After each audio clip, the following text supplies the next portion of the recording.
Today, I get to interview Dianne Kramer. Dianne moved into the North Wing in December of 2022, and she fit right in. Her door is always open, literally. Literally. Right. Dianne, when I read her bio, I said, I have to interview Dianne, and you will see why. But let's start, Dianne, with the beginning. Where did you spend your childhood?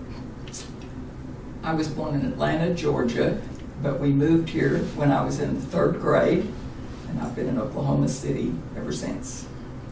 Did you have siblings? I have a brother that's 10 years older and a sister that is 17 years older than I am. Wow. What did you study as for your career?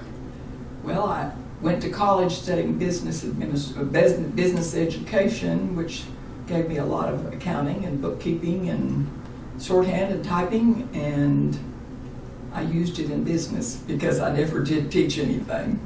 Did you meet your husband there? No, I met my husband when I was in high school. We started dating in my sophomore year and were married after my first year of college. And so did you work and he continued his college? He worked and went to school. I worked. And What kind of work did you do? I worked for oil companies as a secretary. I worked in the drilling department, in the production department, in the geophysical department, and I worked for 3 majors and 2 independently owned oil companies over about 20 years. So, but you didn't drill a well or anything? No, and I didn't make the money they made. Well, tell us about your family. I have 2 boys. I have a son. My oldest son is Kelly, and he's married to Brooke, has a son.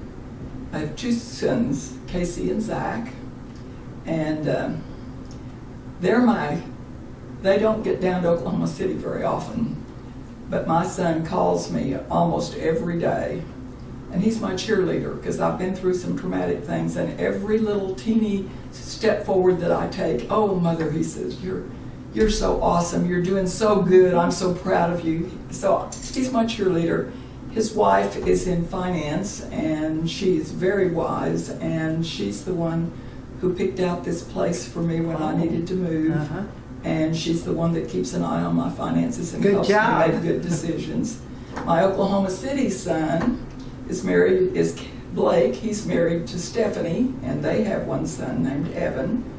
And they're my boots on the ground caregivers and keep me afloat, because over the years of trauma that I've been through, they've never missed a single day of being there for me.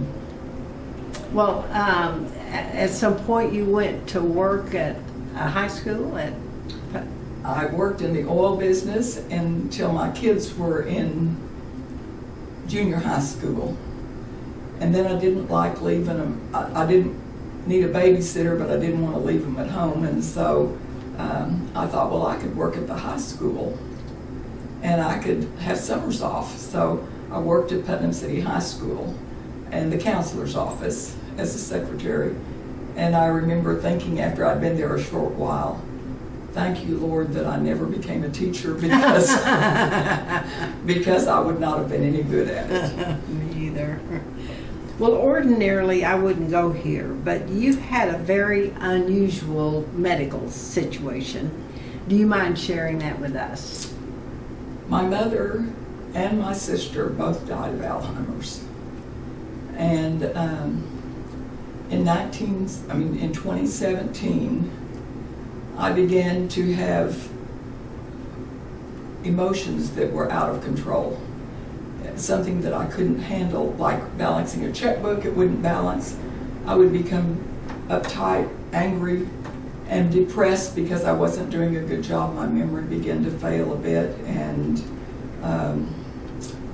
so we sought out a doctor, and he ran some tests, but it was diagnosed as dementia. And so he hired a therapist to start working with me because I was getting where it was difficult to walk. And so the therapist was working with me, and one day I told him that my walker kept getting away from me, and I felt very insecure trying to walk. And he was watching me from behind, and he said, "Dianne, I think you might have Parkinson's. Would you talk to your doctor and see if that's a possibility?" So I went to the doctor, and they checked me out, and he says, "I don't think it's Parkinson's." He said, "I just think you're in the early stages of dementia based on my family history." And he put that diagnosis down, and I just continued to go downhill for about 3 or 4 months. And at that point,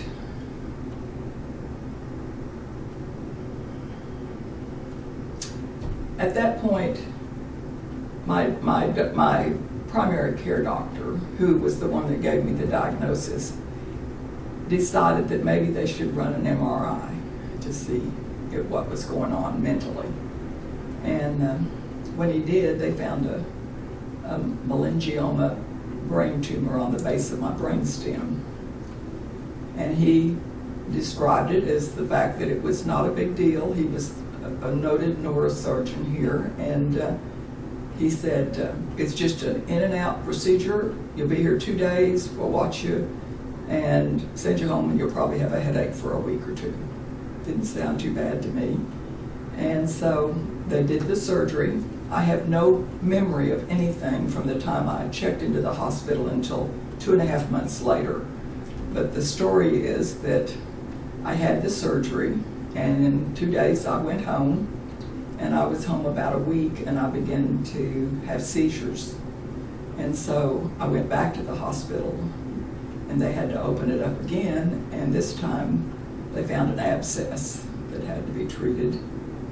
And for 2.5 months, when I finally came around, it was 2.5 months later, and I was in rehab at Bellevue. And I couldn't walk, I couldn't talk, I couldn't read, and I had a feeding tube. And I could think words, but I couldn't put words together into sentences. I could read a word, but I couldn't get a context if I was reading a bunch of words. And I wanted to die. I just thought life has nothing. My favorite 2 things was reading and writing. If I was going to write the letters, I could only make them about this big. And anyway, I just couldn't see any future. I mean, what do you do when you can't talk or walk or do or go or do anything? One of the things I remember the most was that I couldn't figure out how to dial a telephone to call out. And I couldn't figure out how to make the remote control change the channel on the TV. And some days I would mess with it, and the next thing I know, it wasn't working, and I'm sitting by myself at the house. Paul was also in and out of the hospital, and I was sitting there thinking, I have to just sit here and wait until somebody calls me. And Blake would call, and I'd say, I can't figure out how to make the television work. And his famous statement began, "Mother, have you been pushing buttons again?" But after about 2 months of being back into assisted living where I was living, they hired a speech therapist for me. And she was a PhD from OSU, and she was delightful. And where in rehab, they'd hold up a card and say, "What is this?" And I couldn't say it, but I knew what it was. And they do the same thing every day. When she came, she was innovative. She had new things every time, new ways to get you to try to connect. And one day she brought a map, and instead of being big long words, it would say, "Go 2 blocks north. Where are you now?" And it was very innovative. And then one day she said to me, she said actually to Blake, who was always there when she was there, and she said, "Blake, what did your mother do before?" And he said, "Well, she liked to read and she liked to write, and she had Bible studies in her home." And she said, "You know any Christian songs?" And she said, "I'm going to play a Christian song on my telephone, and I'd like you to sing it. And I thought she was crazy, but she started playing the song, and when I couldn't talk, I could sing. And I found out later that they work on 2 different portions of your brain. Mm-hmm. And that portion of my brain was still good.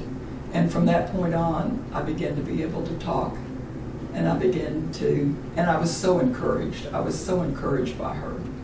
And finally, she said, this is the last week that they're approving therapy for you. Next week will be my last visit. And so my goal was to write her a letter thanking her. And I meant to bring that letter because the print goes from this big to this big, and it goes uphill and downhill and everything. But I wrote a letter to her, and that was my first effort at writing.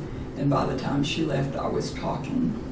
And I'm talking all the time now. Yes, you are. And you could have been a vegetable.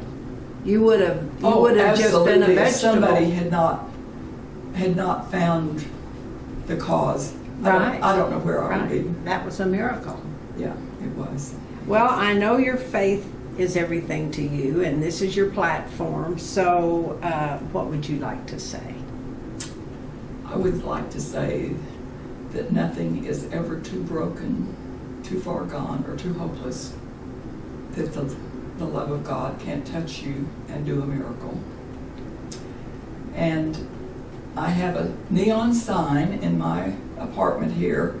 Dianne Kramer, who became my friend a couple of years ago, I got to listening to his podcast that he does. Mm-hmm. And he always ends his show by saying, Jesus loves you and the best is yet to come.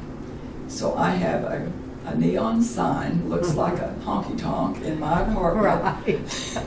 that says the best is yet to come, as a reminder that no matter where I'm at, that things ahead are going to get better.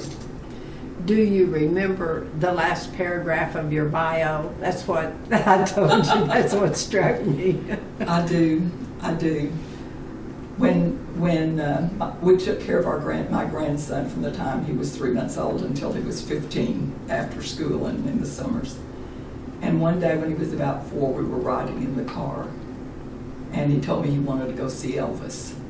And I said, well, honey, Elvis is not alive anymore. He's dead. And he said, well, where is he? I said, he's in heaven. And he said, I want to go see him. And I said, honey, we can't go see Elvis. He's in heaven. Well, he wanted to know about heaven. So for the next few days, we talked a lot about there's nobody sick and there's nobody hurting, and that the things that are the desires of your heart when you get there, they're going to be all fulfilled. And in trying to explain it to him, I said, you know, Evan, when I get to heaven, it says we're going to have a mansion up there. It's going to be a house that's just specifically designed for us. And I said, I'm going to have a mansion. It's going to be beautiful. It's going to have glass along the back, and it's going to be on a body of water, because I've grown up playing at Lake Tenkiller. And I said, I've always wanted a horse. I'm going to have a horse that doesn't poop. And I'm going to be able to sing and play the piano, which I can do neither of those. So. Okay. So what's your favorite thing here at Epworth? Well, when I first moved here, I was worn out from packing and downsizing and getting ready to come. And I only visited the place twice, once to pick out an apartment. And so by the time I moved, I was exhausted. The next morning, after I woke up here, I came in and sat down on my sofa and looked out my patio doors, and there was the pond and the fountain in full view. I started crying, and I said, oh God, I'm halfway to heaven. I have the place on the water. Where's my horse? All I need is a horse that doesn't poop. Oh, gosh. Well, Diane, it's been a delight, and you're a real asset to the community. Thank you.